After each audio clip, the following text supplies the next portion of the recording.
रिक्शे वाले सुना है रिक्शा जी जी सर। रेल स्टेशन जाओगे? हाँ साहब जाएंगे। तो जाओ, फिर क्यों खड़े हो यहाँ? महाराज दो आदमी एक साइकिल रिक्शा पे बैठे 1.5 घंटे तक और उतरे तब उसे अठन्नी दे दी। वो बोला बाबूजी कम है। तो क्या बोले कम है? अपना मकान लिख दे, तुम्हारे नाम जमीन लिख दे, कम है। दूसरा कह रहे अरे ये छोटे लोग इनके मुंह मतलब हो, चलो।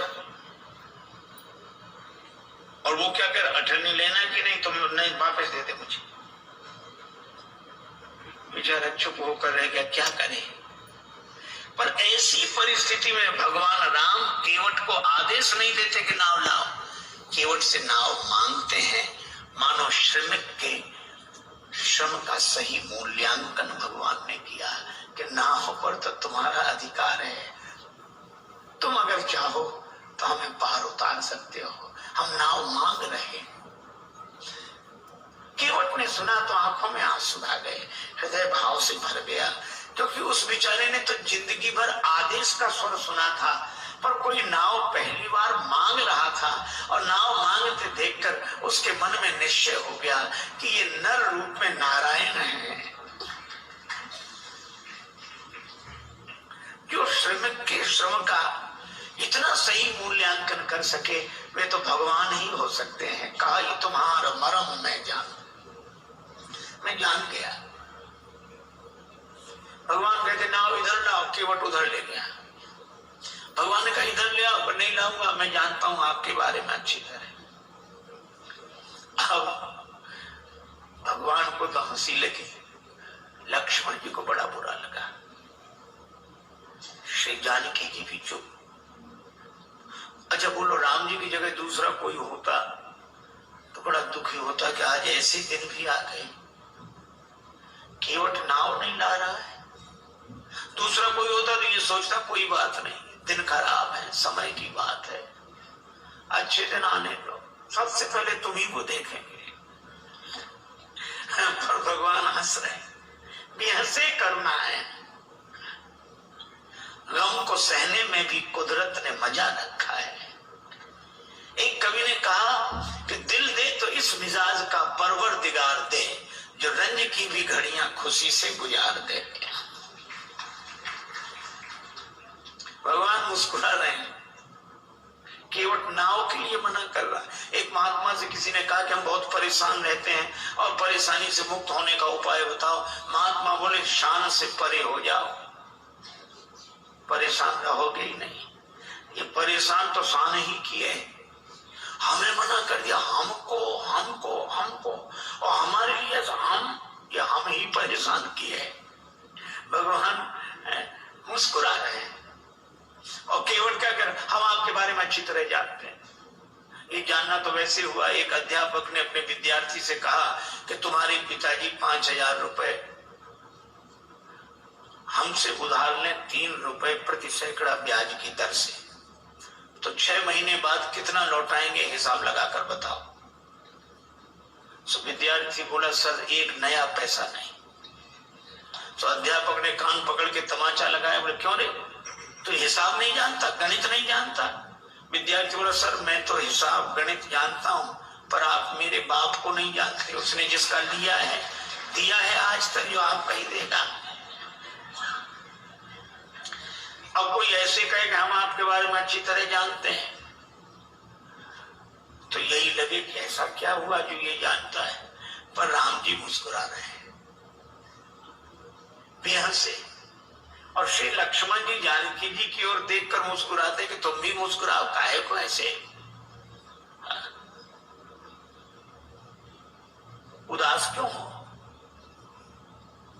भगवान ने लक्ष्मण जी से कहा कि लक्ष्मण ऐसा विचित्र भक्त देखा जिसे मैं बुलाऊं और ना आवे। लक्ष्मण जी तो मौके की तलाश में थे, खींच रहे थे। लक्ष्मण जी ने कहा कि प्रभु आपके जितने भक्त होते सब ऐसे ही होते, जो आपका कहना न माने वही आपके भक्त। भगवान ने कहा यही विचित्र भक्त है, दूसरा कौन? का दूसरे सुमंत जी। सुमंत जी रथ में बैठे, ये नाव में बैठा है। सुमंत जी को भेजते हो कि अयोध्या जाओ, और केवट को बुलाते हो कि नाव लेकर आओ। तो जिसे भेजते हो वो जाता नहीं, और जिसे बुलाते हो वो आता नहीं। न ये कहना माने न वो कहना माने। और लक्ष्मण जी के इस व्यंग पर जानकी माता भी मुस्कुराई, राम जी को भी हंसी आई। पर राम जी ने कहा, लक्ष्मण, किसी दुकानदार का सगुन सवेरे सवेरे बिगड़ जाए, उधार मांगने वाला आ जाए, तो बेचारा क्या सोचता है कि कहां से कहां तुम सवेरे सवेरे आ गए, अब दिन भर उधारी का ही सामना करना पड़ेगा, सगुन बिगड़ गया। तो भगवान श्री राम जी ने कहा कि लक्ष्मण, इसी तरह मेरी यात्रा का सगुन बिगड़ गया। जब मैं चला तो वनवास केवल मेरे लिए हुआ था। 14 वर्ष राम वनवासी। लक्ष्मण तुम्हारा भी वनवास नहीं था, श्री सीता जी का भी वनवास नहीं था। तो मैंने तुम दोनों को मना किया कि नहीं कि हमारे साथ वन मत चलो? दोनों बोले हाँ किया तो था। राम जी बोले तो फिर आप दोनों ने हमारा कहना माना? दोनों बोले नहीं माना। राम जी बोले हम तभी समझ गए थे कि जब यात्रा के शुरू में ही हाल है, जब अपने घर के लोग कहना नहीं मान रहे तो आगे जितने मिलेंगे सब ऐसे ही मिलेंगे। पर भगवान ने कहा कि श्री लक्ष्मण और श्री जानकी जी से कि आप दोनों ने कहना इसलिए नहीं माना क्योंकि मेरे प्रति प्रेम है, प्रेम के कारण कहना नहीं माना। तो मुझे लगता है कि केवट भी प्रेमी ही होगा, वो भी कहना नहीं मान रहा है। लक्ष्मण जी ने कहा इसमें प्रेम तो दिख नहीं रहा है।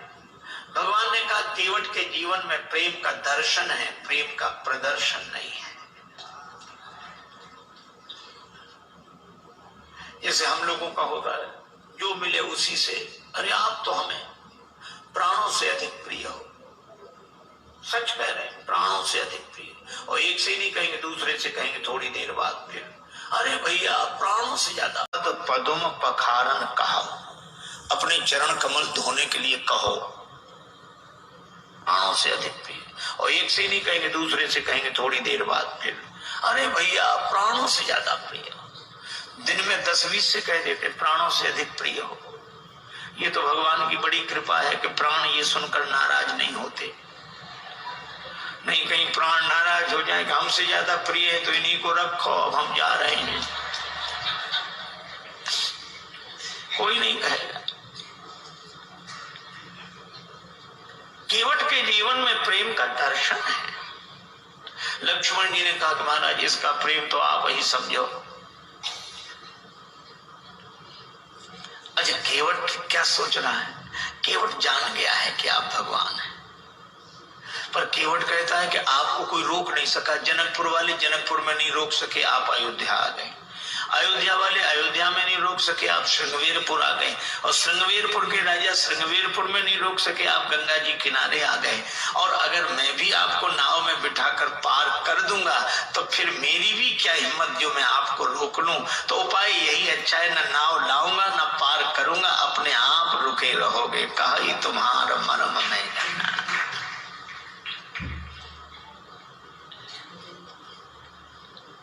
भगवान से कहता है कि प्रभु महाराज आपके चरण कमलों की रज में ऐसा जादू है, मनुष्य बना देने की शक्ति है। शिला को चरण छुला दिया, नारी बन गई। भगवान ने कहा तो शिला तो पत्थर की होती, तुम्हारी नाव कोई पत्थर की है? केवट बोला वाह महाराज, शिला तो देर में बनी होगी, ये तो लकड़ी तो पत्थर से कोमल होती है। पाहन ते बन बाहन काट को कोमल है, जल खा ही रहा है, ये तो और जल्दी बनेगी। पानी में पड़ी हुई लकड़ी और कोमल हो। भगवान ने कहा क्या उपाय क्या है, क्या चाहते हो? केवट बोला हम क्या चाहते हैं, आप पार जाना चाहते हो कि नहीं? भगवान बोले हमें तो जाना ही। तो फिर ये कहो आप चाहते हो पार जाना? हाँ, तो जो प्रभु पार अवश्य का चाहो, मोहि पद पदुम पखारन कहा। अपने चरण कमल धोने के लिए कहो। भगवान ने कहा कि वैसे काम नहीं बनेगा। केवट बोले कैसे बनेगा? ये नाव बनेगी नारी यहाँ गंगा जी किनारे, और जब नारी बनेगी तो घर में बैठेगी। लेकिन जब ये घर में बैठेगी तो घर में जो पहले से बैठी है वो, उसको तो लगेगा कि नहीं कि नाव नारी बन गई, वही तो सोचेगी नाव बेचकर दूसरा विवाह करके लाया। और महाराज घरनी घर क्यों समझाई हो जो, उसको मैं कैसे समझाऊंगा? लक्ष्मण जी ने कहा हद हो गई, भगवान को समझा रहे और पत्नी को नहीं समझा सकते। केवट बोला महाराज अपने अपने अनुभव की बात है, भगवान को समझाना आसान है, बहुत कठिन है। राम जी खूब हंसे, लक्ष्मण जी भी हंस रहे हैं केवट की इन अटपटी बातों पर। भगवान बोले तो और कोई उपाय? एक उपाय है। क्या? यही घाट से थोड़ी दूरी है, कटिलों जल था दिखाई हो जो, थोड़ी दूरी पर कमर तक जल है, आराम से निकल जाओ। भगवान बोले वही ठीक बताओ। केवट बोला वाह महाराज अभी सवेरा हुआ है, यात्रियों का आना जाना शुरू हुआ है, हम आपको वो जगह बताने जाएं सब देख लेंगे, हमारी नाव में कौन बैठेगा, रोजी रोटी का सवाल है, ऐसा नहीं। तो फिर आप दिन भर रुको, जब सूर्यास्त हो जाएगा सब लोगों का आना जाना बंद होगा, मैं जाके बता दूंगा, फिर रात को निकल जाना, चाहे सवेरे निकल जाना। भगवान बोले लक्ष्मण चरण धुलाना ही ठीक है, यहां कहां रुकेंगे? केवट कहता है कि चरण धोने के लिए कहो। पात भरी सहरी सकल सुत बारे बारे, केवट की जाति कछु वेद ना पढ़ाई हो, पूरो परिवार मेरो याही लाग राजा जू हो, वित्तहीन कैसे दूसरी गढ़ाई हो। अगर ये नाव नारी बन गई तो फिर यह भी तो सोचो महाराज, पूरे परिवार का पालन इसी नाव से होता है, तो परिवार का पालन करने वाला साधन तो चला जाए और घर का एक सदस्य और बढ़ जाए। महाराज कृपा करो आप। अच्छा, अब इसमें एक बड़ा तात्विक संकेत है। केवट कहता है कि नाव नारी न बने। हम लोग भी व्यवहार का काम करते हैं, दुकान चलाते हैं, व्यापार करते हैं, पैसा लेते हैं, एक बड़ा तात्विक संकेत है। श्री तुलसीदास जी कहते हैं केवट कहता है कि नाव नारी, केवट भी यही करता है, धंधा करता है। हम लोग भी व्यवहार का उस पर ले जाता है, पैसा लेता है, दुकान चलाते हैं, व्यापार सबसे बड़ी विशेषता लेते हैं। ये नाव तो चलाता है लेकिन नाव तुलसीदास जी कहते हैं कोई बात। और गंगा जी क्या है, भी यही करता है, भक्ति जन सुरसरी धारा।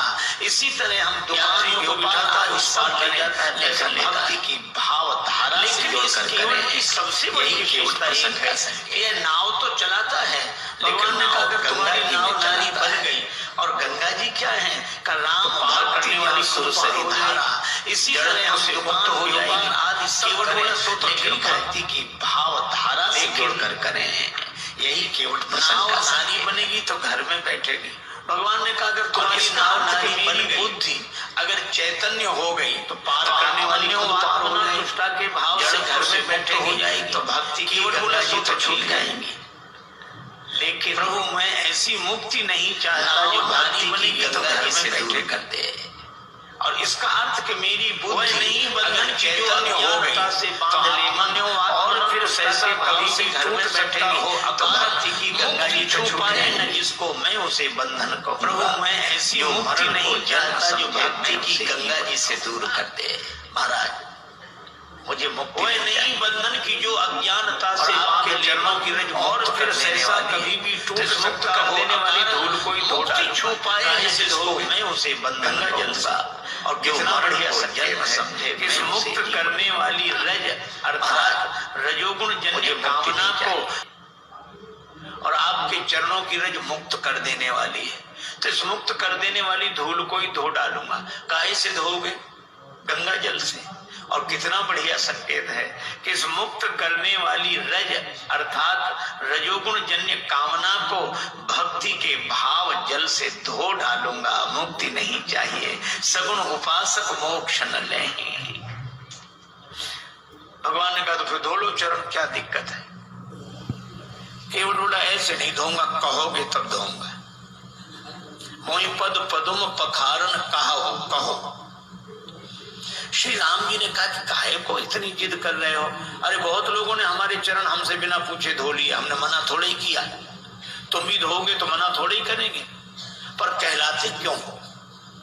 और फिर हम वो संकोच होता, हम कैसे कहें कि हमारे चरण धो लो? अरे किसी श्रद्धेय के प्रति किसी की श्रद्धा है तो चरण छू ले, पर ऐसा कौन श्रद्धेय होगा जो अपने चरण फैला कह के चलो छुओ? ऐसा तो वही कह सकता है जिसका शर्म से कोई संबंध ना हो। अब भगवान कैसे कह दे कि हमारे चरण धो? और केवट कहता कहोगे तभी धोएंगे। तो भगवान ने बिना पूछे धो लो। बहुतों ने धो लिए। केवट ने कहा सुनो महाराज, जिन्होंने बिना पूछे आपके चरण धो लिए उनकी अपनी गरज रही होगी, उन्हें भवसागर से पार जाना होगा, इसलिए उन्होंने आपके चरण आपसे बिना पूछे धो लिए। लेकिन यहाँ गरज मेरी नहीं, यहाँ गरज आपकी है। मुझे पार नहीं जाना, पार आपको जाना है। इसलिए अगर पार जाना हो तो कहो कि हमारे चरण धोकर हमें पार कर दो। भगवान मुस्कुराए कि केवट सब कुछ पाए ले रहा है, पर इतना चतुर है एहसान रत्ती पर नहीं। आपकी गरज है, कहना हो कहो। लक्ष्मण जी बोले अगर चरण धुला लें तो? लक्ष्मण जी बोले सुन, पहली बात सुन, भगवान से भी बहस कर रहा है, कहीं भगवान नाराज हो गए तो वापिस चले जाएंगे। केवट बोला नहीं जाएंगे। कहा ही तुम्हारा मरम में जाना। श्री जानकी जी भी साथ आई हैं, और मरम शब्द का एक ही अर्थ है, रकार रामचंद्र है, मकार मातु जानकी। तो ये रकार रूपी राम जी मकार से घिरे हुए हैं, अर्थात श्री जानकी जी की कृपा के कारण आए हैं, और जानकी जी उपस्थित हैं तो श्री राम लौट नहीं सकते, वे तो कल्याण करके ही जाएंगे। अच्छा सो तो ठीक है। भगवान बोले अगर चरण धुला लें तो? केवट बोला चरण धुला लो तो कोई हम पर एहसान करोगे? औरों से उतराई लेता हूं, आपसे नहीं लूंगा। नहीं लोगे ना? पद कमल धोए चढ़ाई नाव, ननाथ उतराई जहो।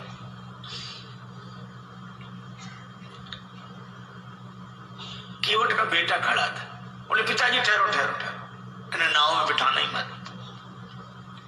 क्यों? चरण धो लेंगे, फिर क्या कठिनाई है? चरण छुलाने से तो शिला नारी बनी थी। केवट का बेटा बोला इनके हाथों से भी खतरा है।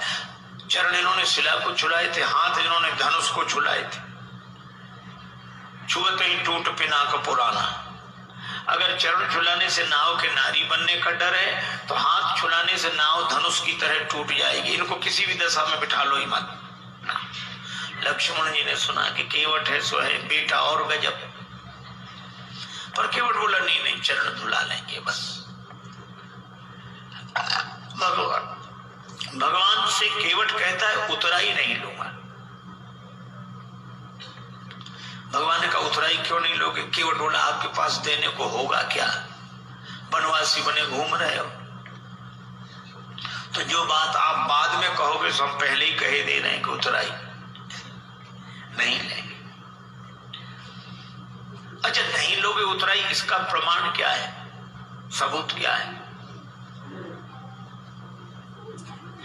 केवट बोला मोहे राम रावरी आन दशरथ शपथ सब सांची कहूं। राम जी आपकी सौगंध, महाराज दशरथ की सौगंध, सही सही कह रहा हूं। श्री लक्ष्मण जी को लगा कि भगवान ने शीलवश जितनी ढील इसे दे दी है, अब ये कोई बोलने का ढंग है कि हमारी बात बिल्कुल सही है, आपकी कसम, आपके बाप की कसम। बोलने में तो ऐसे ही लग रहा है, पर केवट ऐसे बोल नहीं रहा था। बोल नहीं रहा था, बोल नहीं पा रहा था। वो कह रहा था मैं आपकी सौगंध ऐसे कर रहा हूं जैसे दशरथ शपथ, भीष्म प्रतिज्ञा, बलिदान, इसी तरह ये शब्द है दशरथ शपथ। दशरथ शपथ की तरह मैं आपकी सौगंध कर रहा हूं। लेकिन बेचारा बोल नहीं पाया। लक्ष्मण जी को लगा कि अच्छा, धनुष पर बाण चढ़ाया, तैयार हो जा मरने के लिए, पर केवट उसी तरह बोला बाण को देख, हाँ चलाओ चलाओ बाण, मार दो मार दो, मेरा परम सौभाग्य है, मारो तो बाण। लक्ष्मण जी को लगा ये मौत से भी नहीं डरता, तो इसको डराने का उपाय क्या है? तेरा परम सौभाग्य कैसे? केवट बोला अभी थोड़ा ही पता लगेगा, मर जाऊंगा फिर जांच होगी, उस जांच में मैं बड़ा सौभाग्यशाली माना जाऊंगा। क्यों?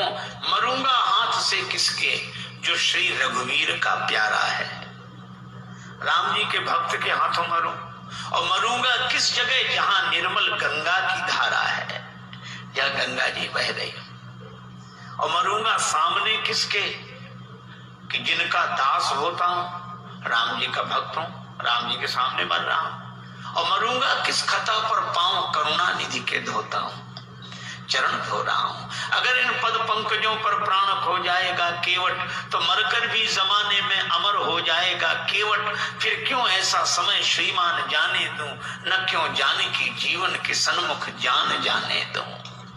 तैयार हूं, बाण मारो। सरकार को प्राण न ते प्रिय बंधु, वही मोह बाण ते मारत है। मरता हूं कहां सुच गंग के तीर, शरीर सु प्राण सिधारत है। समोहे कही के सुविनीत सुनो, रघुनाथ सुनाथ निहारत है। अपराध यही इस दास का है, प्रभु के पद पद्म पखारत है। लोग यही कहेंगे कि राम जी ने लक्ष्मण जी से कह के उसको मरवा दिया, छोटे भाई से कह के मरवा दिया, राम जी की बदनामी होगी। और राम जी की बदनामी करानी हो तो चलाओ बाण, हमारा तो कुछ नहीं बिगड़ेगा, प्राण तो किसी न किसी दिन जाएंगे, पर ऐसा मौका मिलेगा नहीं। लक्ष्मण जी को लगा कि राम जी की बदनामी कराने थोड़े ही आए हैं, अब क्या करें? तो बाण फिर तूने जो मैं रख लिया। कहने लगे प्रभु इससे तो आप ही बात करो। पर केवट कह क्या रहा है? जब लगी न पाए पखारी। इतनी देर से केवट क्या कह रहा था? चरण कमल रज कहां सब कहां, चरण कमल मोहि पद पदम पखार कहो, पद कमल धोए चढ़ाई नाव। पद कमल, पद पद्म, चरण कमल। और जब लक्ष्मण जी ने बाण चढ़ाया तो वो भी आवेश में बोला जब लगी न पाए पखारी, भूल गया चरण कमल, पद पद्म, पद कमल, पाए। जो स्वाभाविक होता है वो ऐसे अवसर पर निकल पड़ता है। एक आदमी किसी गांव में गया, वो गांव वालों से पूछता क्यों भैया ये गांव रामपुरा है? तो गांव के लोग, बुंदेलखंड की घटना, ये रामपुरा है? सो गांव वाले कहें हाउ।